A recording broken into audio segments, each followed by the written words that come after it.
Here's one for you. So, over the course of the last hour or so, two things have popped up, and they're somewhat related.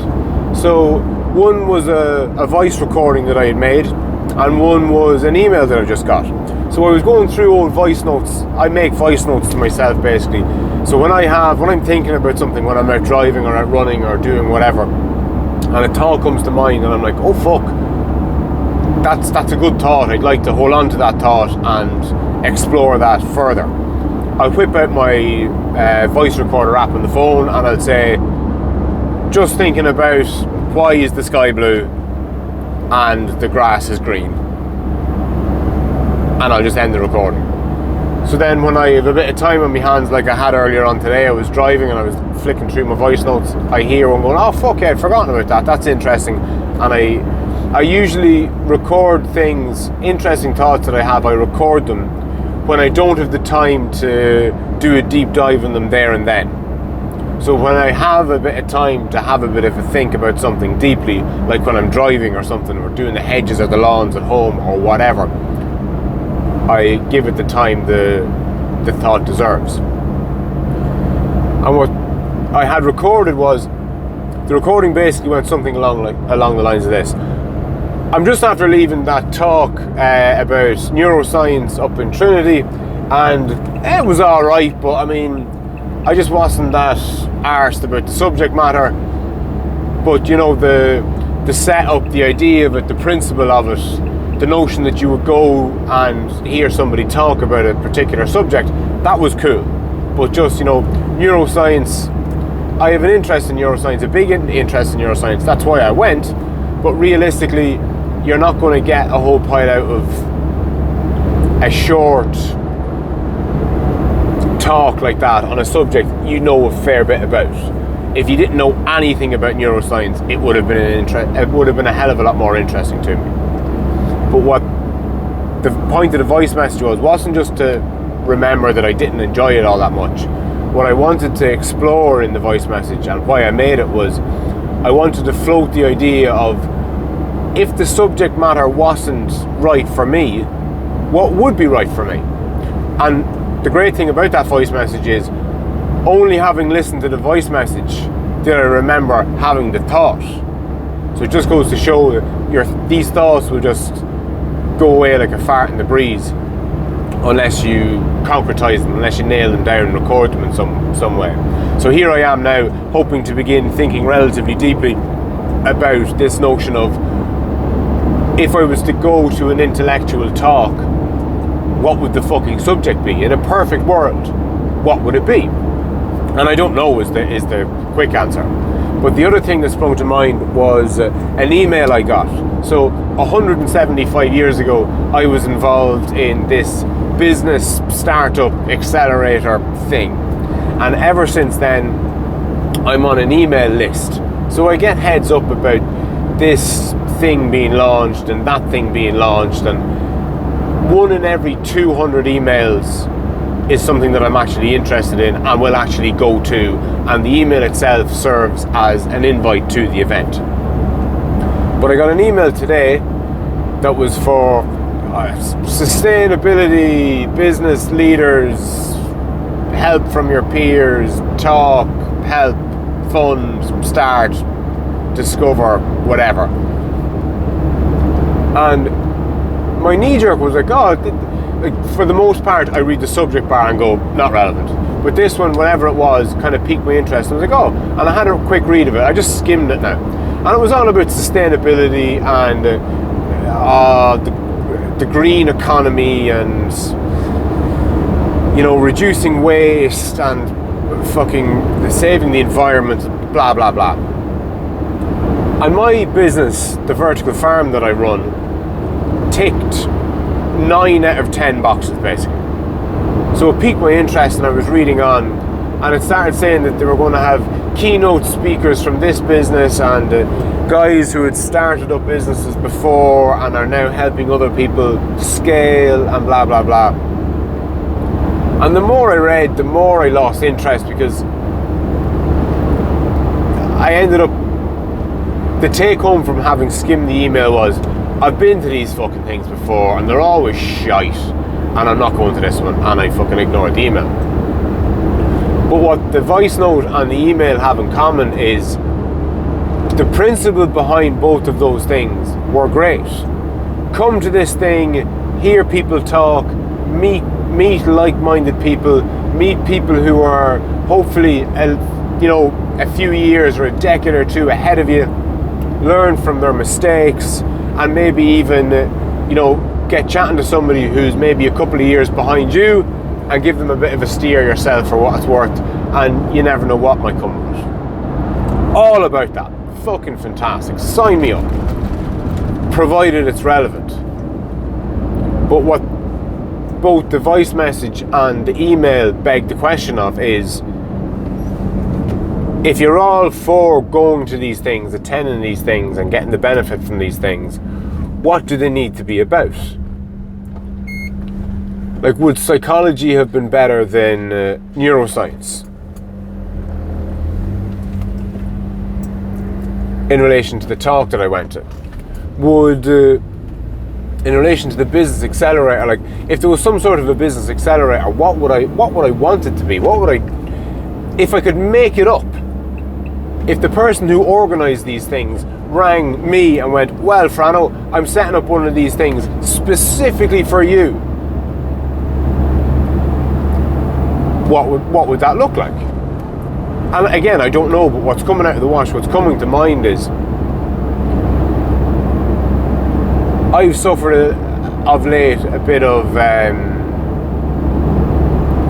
feeling like the business that I've built is a bit of a prison, and I'm stuck within my own creation.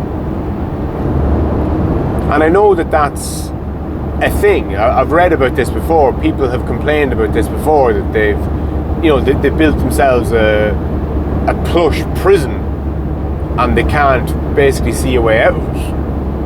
And I got a real taste of this from chatting to one of the lads that I've working with me. He's finishing up at the end of the week. He starts a new job on Monday. And he was never going to be long term, so it was no big shock, whatever. He came on board for a couple of months, worked out fantastic. I'm sick he's leaving because he was a great worker and a lovely fella and all the rest of it. But I was asking him how was he feeling about starting the new job on Monday. And he said, yeah, good, fucking excited, fresh start.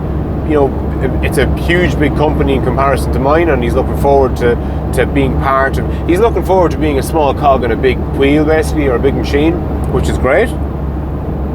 And I couldn't help but feel very jealous, I suppose, or envious. Not in a fucking shitty, petty, fuck you kind of way, but in a, fuck, I've never really thought of starting something new like that. Like, that's not on my horizon. Like, the odds of me starting a new job ever are slim to fuck all, because I have a fucking business to run. But I really do, or did, like the idea of some sort of a fresh start. Now, there's no law against having a fresh start within my own business. Like, a thought that I had recently was retiring the steel toe boots. Now, I'm not going to be able to do that for the foreseeable future, because we're down a man, and so it's going to take a bit of time to get a new man in, train him up, and all the rest of it. But that will happen in time. So maybe what I should be aiming for in the kind of not too distant future is retiring the steel toe boots. So making a concerted effort to get off the tools, to stop doing the work, to stop driving the van, to stop, making the product that we sell, and start wearing shoes, slacks, and a fucking shirt to work. Basically create my own office job. Now, I wouldn't have 40 hours a week of office work to do, nor near it.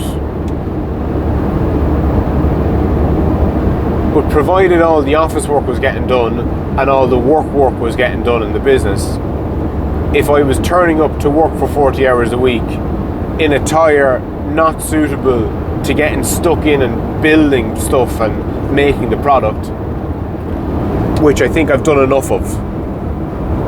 I think I've grown enough pea shoots and packed enough pea shoots and delivered enough fucking pea shoots to last 1,000 fucking lifetimes. It's time to move on. But again, like that guy who just started another job, when you start another job, that's a kind of a quick fix way of moving on. I don't have that fucking luxury. But I do have the luxury of creating my own internal moving on, which isn't going to be easy, but nothing fucking worthwhile is. And there's a mantra of sorts of Peterson's that I'm a massive big fan of. He said that you won't hit what you're not aiming at. So if I want to make a fresh start for myself within my own business, that's something that I'm going to have to fucking aim at. Because if I don't strive to hit that target, I'm not going to hit it by fucking accident. And it's funny how those two things, the voice note and the email,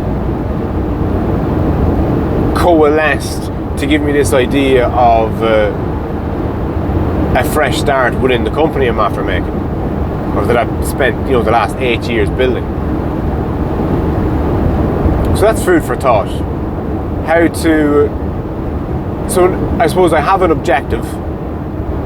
I want a fresh start of some sort. So once you have an objective, now I suppose I need a strategy, which is, over the course of the next, 3 to 6 to 12 months. So off the top of my head, it'll be do a load more work than I'm used to doing because we're down a man. So cover for the guy we're after losing, first and foremost, has to be done. That's more tactical though, that's not strategical. So more strategically thinking, get another guy in,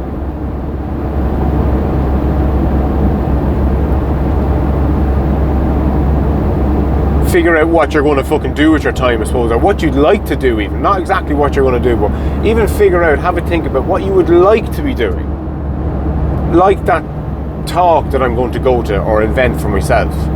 What kind of a talk would you like to go to? Off the top of my head, it just came to mind there. I'd love to go to a talk about podcasting or YouTubing. That'd be fucking great.